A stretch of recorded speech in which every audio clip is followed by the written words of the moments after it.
Buenas noches, mi nombre es Iris Buitrago, estudiante del séptimo trimestre de Psicología de la Universidad Bicentenaria de Aragua. A continuación vamos a explicar los trastornos mentales. Como podemos ver, el ser humano construye una personalidad de una forma distinta. Podemos observar que el desarrollo de la vida es evolución. Pensar que la personalidad es pasiva y no puede sufrir alteraciones a lo largo de la vida nos resultaría incoherente, pero podemos afirmar que hay evolución en el ser humano, características propias que nos pueden hacer evolucionar, cambiar y en un contexto social poder desenvolvernos. Podemos también decir que hay factores explicativos de la personalidad. Es muy importante en el desarrollo y esto representa un cambio normal o dejar de serlo para transformarnos en un trastorno. Podemos también determinar que estos factores van desde un cambio fisiológico hasta un cambio, podemos decir, de condición de vida. Podemos también decir que por una pérdida de un ser querido o una relación o diferentes circunstancias podemos tener un cambio en la personalidad. Depende cómo lo enfrentemos, podemos decir que nos afectará temporal o nos puede afectar permanentemente. Mas, sin embargo, esto va marcando un cambio en la personalidad. Para poder desarrollar el concepto como de trastorno mental, podemos decir que las enfermedades mentales o trastornos mentales son afecciones que impactan su pensamiento, sentimientos y estado de ánimo de una persona y pueden ser ocasionales o duraderas, podemos decir crónicas. En algunos casos pueden afectar su capacidad de relacionarse con los demás y de esta manera poder tener una mayor funcionalidad y en cada día poder desenvolverlo mejor o poder de repente traernos un trastorno más adelante, un cambio de conducta, poder hacer un comportamiento inadecuado, estado de ánimo. Esto quiere decir que estas son afecciones que impactan en nuestra personalidad y en nuestra conducta, obviamente en nuestro estado de ánimo también. Asimismo podemos decir los trastornos mentales. Tenemos 9 trastornos mentales, pero hay muchísimos trastornos mentales. Entre estos, lo más importante, lo más destacado, los que vamos a mencionar: el trastorno del neurodesarrollo, el espectro de la esquizofrenia y otros trastornos psicóticos, trastorno bipolar y trastornos relacionados, el trastorno depresivo, trastorno de ansiedad, obsesivo compulsivo, trastornos relacionados con traumas y factores de estrés. También tenemos los trastornos disociativos, trastornos de síntomas somáticos y trastornos relacionados. También tenemos otros trastornos, mas sin embargo estos son los más relevantes, los más importantes. Se han aumentado también nuevos trastornos mentales, más adelante vamos a hablar un poco de ellos. Mas sin embargo, los trastornos del neurodesarrollo también nos habla también, son un grupo de condiciones heterogéneas que se caracterizan por un retraso o alteración en la adquisición de habilidades, es decir, en una variedad de dominios del desarrollo, incluidos el motor, el social, el lenguaje y la cognición. Tapar, Cooper y Rutter, 2016. Diversos factores pueden afectar el normal desarrollo del cerebro, aunque en muchas ocasiones la etiología es desconocida. No podemos decir que una persona podemos decir científicamente comprobado, un criterio evaluativo justo, preciso sobre una alteración. Hay que investigar, ver qué es lo que afecta este normal desarrollo de esta persona y qué es lo que ocurre cuando hay esta alteración, ocurre un cambio. Por eso podemos también decir que las causas que pueden clasificarse pueden ser congénitas, prenatales, perinatales, postnatales, principalmente las congénitas, por ejemplo las mutaciones genéticas o trastornos metabólicos. Vemos algunos casos de niños que nacen con alguna condición genética y, para dar un ejemplo, el síndrome de Down todavía no se ha identificado qué es la causa, posiblemente un cromosoma alterado, pero sin embargo científicamente no tenemos una respuesta clara. En el caso de los prenatales, como deficiencias nutricionales o infecciones maternas, ya esto es debido a la madre en su embarazo, si tuvo una condición de vida saludable, alimentación, medicamento, ha tenido control médico, también esto influye mucho. En las perinatales, por ejemplo, los derivados de complicaciones durante el parto, aquí vemos mujeres con cesárea, el force también afecta al cerebro del niño y las partes neurológicas también. Los postnatales, que hacen referencia a factores como traumatismos craneoencefálicos, infecciones como la meningitis, también se ve mucho, y las exposiciones a tóxicos ambientales después del parto. Asimismo, también existen tipos de trastornos del neurodesarrollo. En el manual de diagnóstico DSM-5 incluye entre los trastornos del neurodesarrollo lo siguiente: discapacidad intelectual, ahí podemos decir que entra el síndrome de Down, la discapacidad, trastornos del espectro autismo. Últimamente este trastorno se ha hecho muy recurrente, no sé, en estas últimas décadas puedes decir que del 2000 para acá, se puede decir que ha aumentado este espectro autista. También el Asperger también puede ir ahí incluido, también lo podemos nombrar. Y el del trastorno de atención con hiperactividad se ha visto estadísticamente que estos casos han subido. Ahí tendremos que hacer una comparación de por qué este trastorno ha aumentado en los últimos tiempos. El trastorno de atención con hiperactividad, muchos otros trastornos de neurodesarrollo incluidos, el DSM-5. Trastornos específicos del aprendizaje, también en los últimos tiempos hemos observado estos trastornos de aprendizaje, hemos observado los trastornos de la comunicación, hemos visto en las escuelas y hemos observado estos trastornos se han incrementado, el retraso global de desarrollo, discapacidad intelectual no especificada y otros trastornos del neurodesarrollo. Podemos también hablar un poco también sobre el tratamiento de los trastornos. Es muy importante el tratamiento de los trastornos del neurodesarrollo. Dependerá en buena medida del tipo de trastorno que se pueda identificar, los síntomas predominantes en cada uno. Esencialmente pueden dividirse en terapias farmacológicas y terapias no farmacológicas. Observamos en algunos casos trastornos que se pueden tratar con medicamentos. Mas, sin embargo, hay otros trastornos que se pueden tratar de manera terapéutica, psicológica. Esto va de la mano, psiquiatra con el psicólogo, ellos van de la mano y van trabajando conjuntamente para poder dar este apoyo psicosocial y la rehabilitación a esta persona y que pueda recuperar sus habilidades de adaptación. Es muy importante ofrecer esos apoyos necesarios para que ellos puedan recibir y tener tener una esencia, un significado y poder saber que ellos pueden interactuar, ellos se pueden adaptar, pueden entrar en un entorno, así sea de parte farmacológica o puede ser una parte de ayuda psicológica. Por eso es muy importante la unión, unir criterios, los psicólogos y psiquiatras, poder saber que los psiquiatras son aquellos que pueden medicar, sin embargo el psicólogo es aquel que da ese apoyo terapéutico. Es muy importante también mencionar el espectro de la esquizofrenia y otros trastornos psicóticos. La esquizofrenia es un tipo de trastorno psicótico que son aquellos trastornos en los que no se percibe la realidad con claridad. Observamos a estas personas con alucinaciones, delirios, están fuera de la realidad. En algunos casos se cataloga como grave, en algunos casos se cataloga como leve, mas sin embargo ellos pierden el contacto con la realidad exterior. Este espectro de esquizofrenia, los síntomas más comunes son los delirios y las alucinaciones.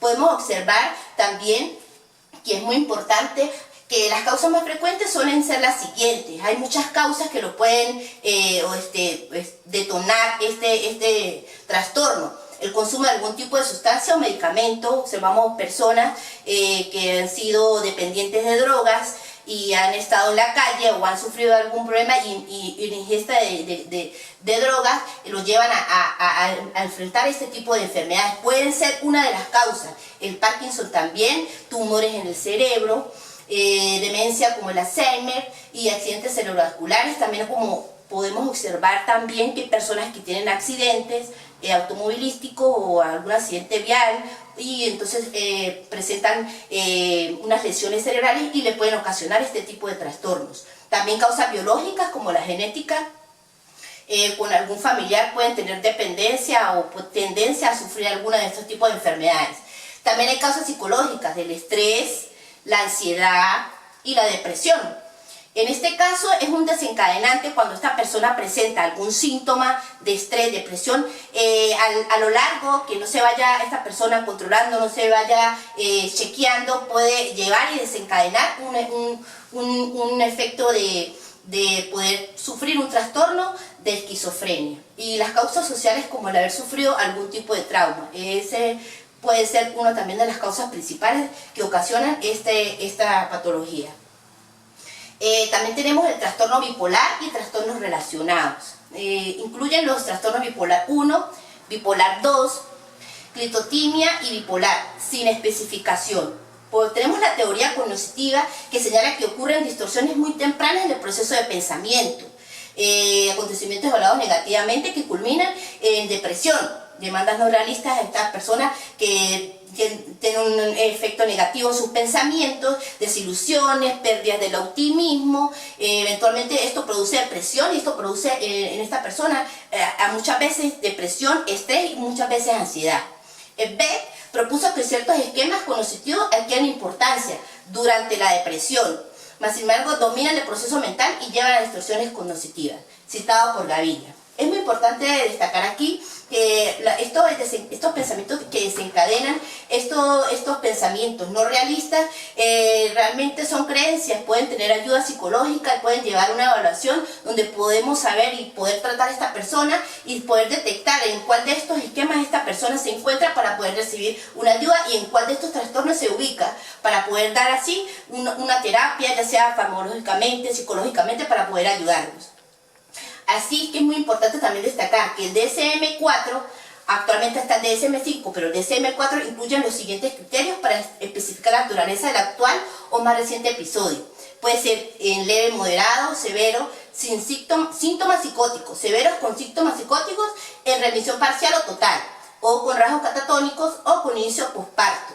Las siguientes especificaciones son las que aplican el episodio depresivo, mayor actual o más reciente, o el crónico con características de melancolía o con características atípicas.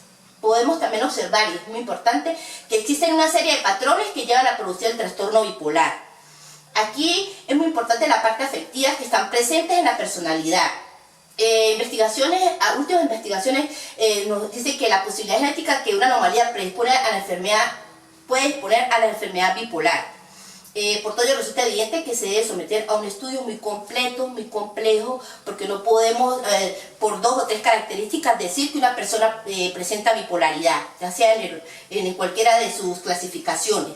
Que podrían parecer trastorno de personalidad y no se puede hacer un diagnóstico a priori para poder identificarlo. Se somete a un tratamiento o un tratamiento que no sea adecuado para poder dar seguimiento a su evolución. Es muy importante la responsabilidad de los especialistas, es muy importante destacarlo, porque tenemos muchas técnicas, estrategias que podemos hacer posible y diferenciar cada trastorno y diagnosticar certeramente. Igualmente el trastorno depresivo, tenemos este tipo de afectivo. El trastorno depresivo es de tipo afectivo. La característica fundamental es un episodio depresivo mayor en su duración, por lo menos 2 semanas, durante las cuales la persona experimenta ánimo deprimido, pérdida de interés, pérdida del apetito o del placer en la mayoría de sus actividades. Esta persona presenta estos síntomas, pero cuando ya pasa de este tiempo de duración, se podría decir, mas no se podía dar un diagnóstico certero de que es una patología. Se puede ir llevando a cabo un seguimiento a través de la ayuda psicológica o psiquiátrica para poder determinar si esta persona realmente tiene un trastorno depresivo a corto plazo o si se extendió y podemos darle la ayuda necesaria para que pueda salir de este episodio. Asimismo, adicionalmente, esta parte de la pérdida del apetito, pérdida de peso, observamos baja energía, sentimientos de desánimo, minusvalía, culpa, dificultad para asociarse. Esta persona se siente sin ganas, sin energía de hacer nada, muchas veces duerme mucho, muchas veces duerme poco. También últimamente se ha identificado el síntoma de que de repente la persona no duerme nada. También es un síntoma que podríamos representarnos en el caso de la depresión. Se ha observado que estas personas que sufren de depresión estadísticamente son aquellas personas que se han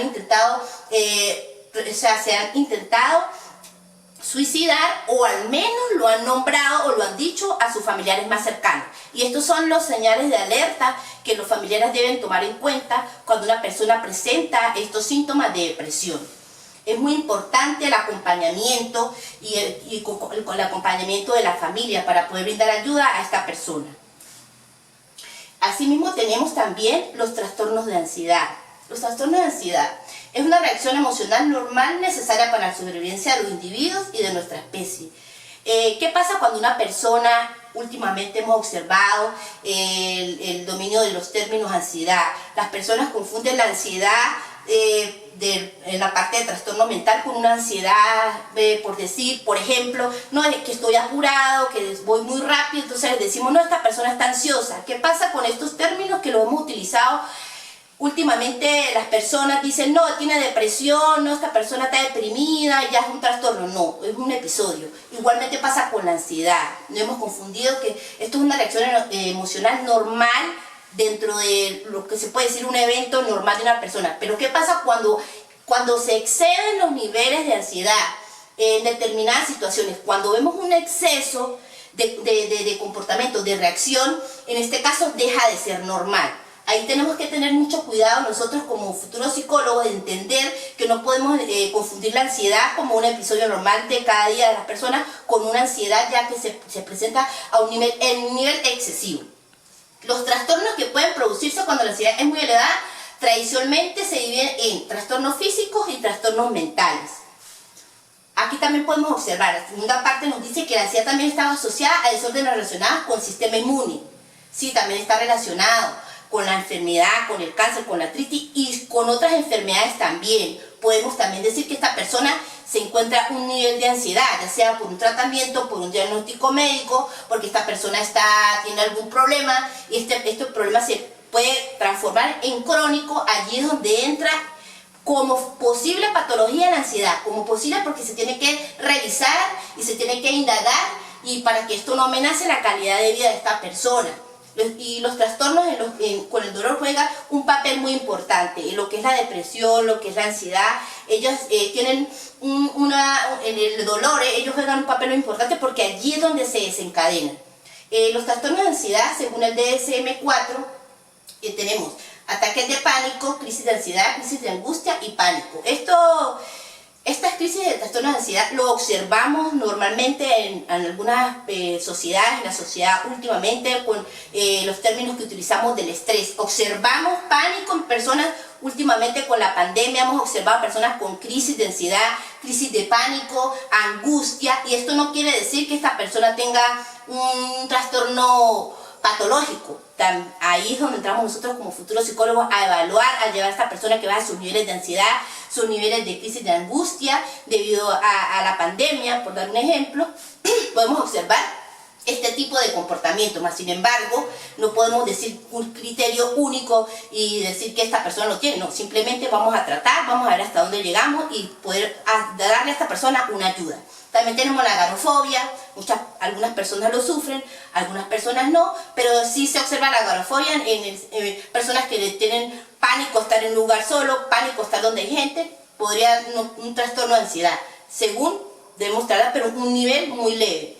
También tenemos la agorafobia sin historia de trastorno de angustia, fobia específica, tenemos la fobia social, trastorno obsesivo compulsivo, estas personas que hacen y repiten un comportamiento, una conducta muy repetitiva, un trastorno compulsivo, trastorno de estrés, ansiedad generalizada, ansiedad de una enfermedad médica, también se observa mucho. Últimamente con el tema de la pandemia observamos esta ansiedad debido a la enfermedad.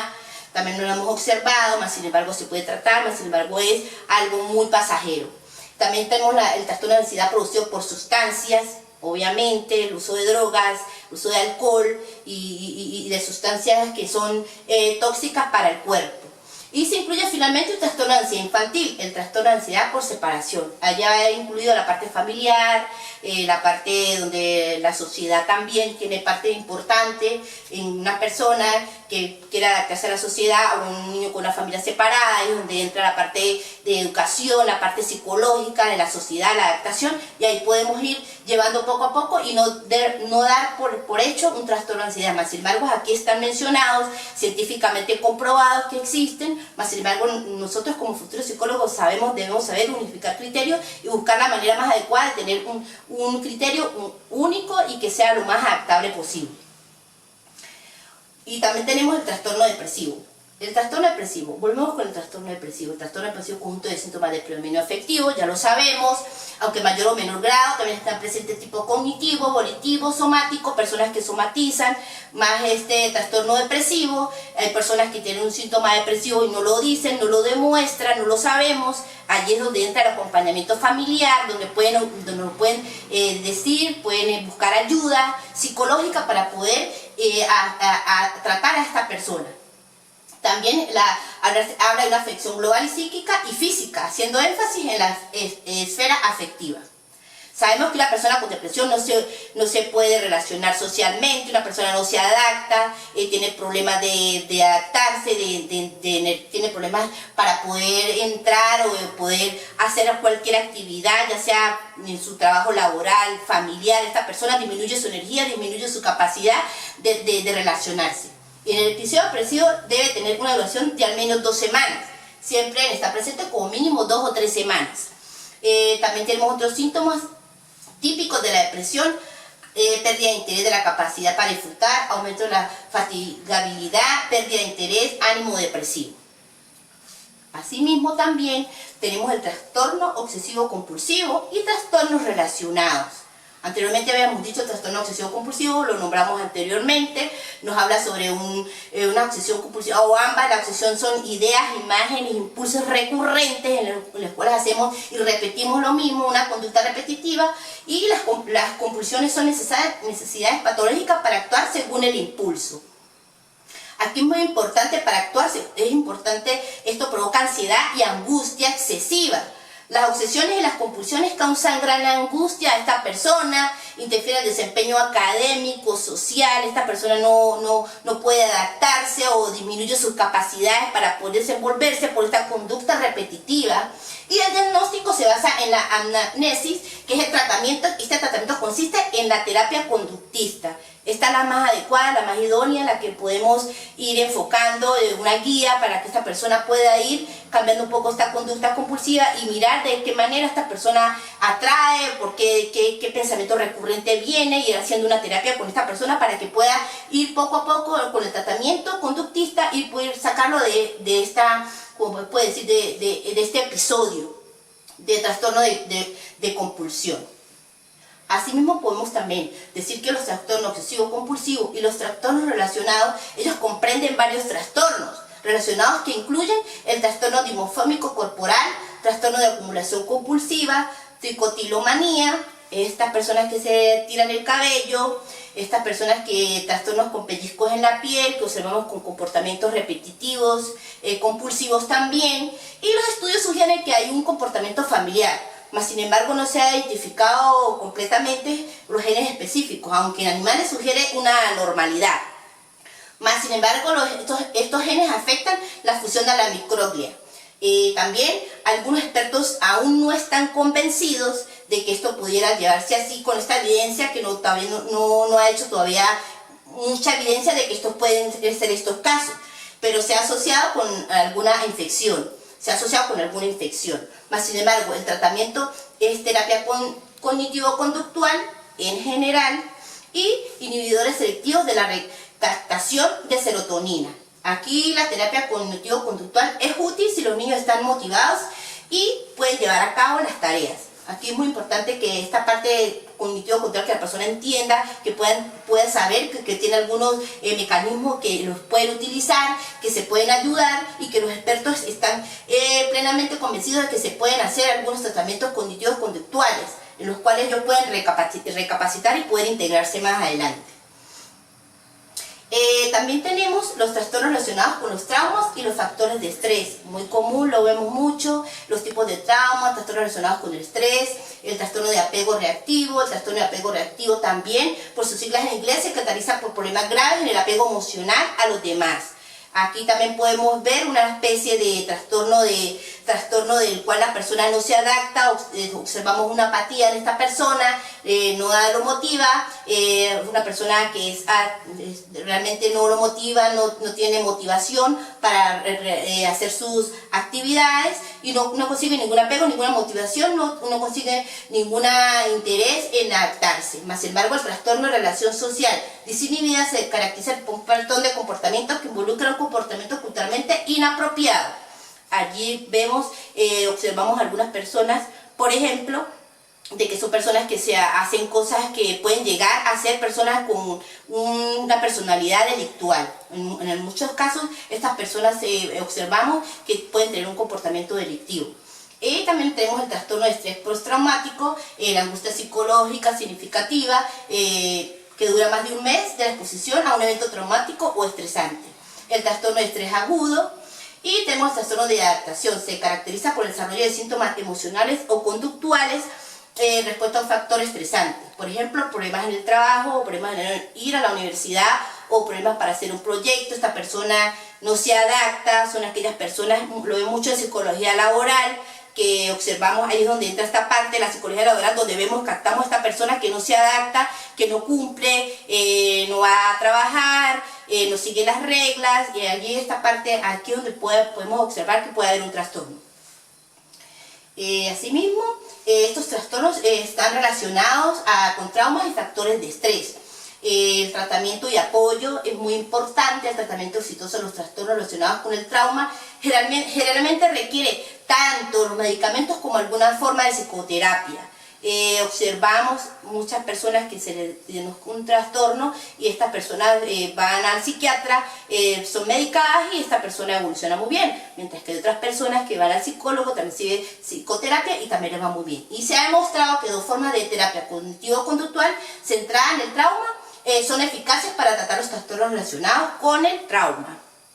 La terapia de exposición prolongada es una variante eficaz de la CBT que trata como tanto la ansiedad como los trastornos relacionados con el trauma. Asimismo podemos observar que también existe el trastorno disociativo. Los trastornos disociativos, estos se comportan en sentirse desconectado de uno mismo o en el entorno. El trastorno de despersonalización, ser incapaz de recordar información, es como un bloqueo mental. Esta persona ya puede ser por un episodio, por un trauma, por algo que le haya ocurrido. Este acontecimiento le provoca a esta persona tener que bloquear o borrar este pensamiento y disocia este evento con esta parte cognitiva, con esta parte de recordar esta información. Mas, sin embargo, es importante saber tener una percepción de la propia identidad y una memoria fragmentada. Es trastorno de identidad disociativo. Ahí ya vemos a esta persona que es incapaz de recordar información porque tiene un bloqueo mental. Igualmente también el trastorno disociativo, seguidamente, los trastornos disociativos suelen desencadenarse a raíz de un acontecimiento estresante o trauma. Aquí lo podemos observar, personas que han sido víctimas de eventos traumáticos, estas personas que han sido malos tratos, que han sido ultrajadas, han vivido un episodio, puede decir traumático, desastres, accidentes, y es un conflicto interno que esta persona tiene. En cualquier desvincular este evento para que esta persona pueda hacer un bloqueo mental y este pensamiento lo puede llevar a esta persona a tratar de que no sea tan traumático esto y no lo puede desencadenar comportamientos, por decir como de trauma o decir que se puede esta persona sentir traumatizada y no pueda poder desencadenar un comportamiento normal. Esta persona, este conflicto interno que esta persona tiene hace que haga este bloqueo mental y tratar de disociar este pensamiento o este trauma que esto le ha ocasionado. Asimismo también los trastornos de síntomas somáticos y trastornos relacionados. Se presenta cuando una persona siente una ansiedad extrema, exagerada, síntomas físicos, la persona tiene pensamientos, sensaciones, percepciones, comportamientos relacionados tan intensos y esta persona siente que no puede hacer alguna de las actividades de su vida diaria. Esta persona no puede, siente que no puede, ellos pueden creer que los padecimientos médicos cotidianos son mortales. Esta ansiedad puede no mejorar a pesar de los resultados normales. Mas, sin embargo, el examen y de la confirmación del proveedor es importante la atención médica que se le pueda brindar, el tratamiento, para que esta persona vaya evolucionando y pueda ir saliendo de este trastorno. También podemos relacionarlo también con los síntomas somáticos y los trastornos relacionados. Estos trastornos de síntomas somáticos, las causas principales generalmente comienzan antes de los 30 años. se presenta más frecuentemente en las mujeres que en los hombres, podría decirse anteriormente, pero hemos observado y hemos visto y hemos científicamente en varios reportes psicológicos, en los hombres también se presenta. Lo que pasa es que en las mujeres, por su condición, pues se presenta esta afectación y las mujeres son un poco más vulnerables a estos ciertos factores que pueden estar involucrados, pueden tener perspectivas negativas, ser un poco más sensibles y la mujer emocionalmente y físicamente. Más sin embargo, estos antecedentes también pueden ser familiares o de educación. Las personas que tienen antecedentes de maltrato físico o uso sexual, evidentemente se presentan un poco más en las mujeres, por eso es que dice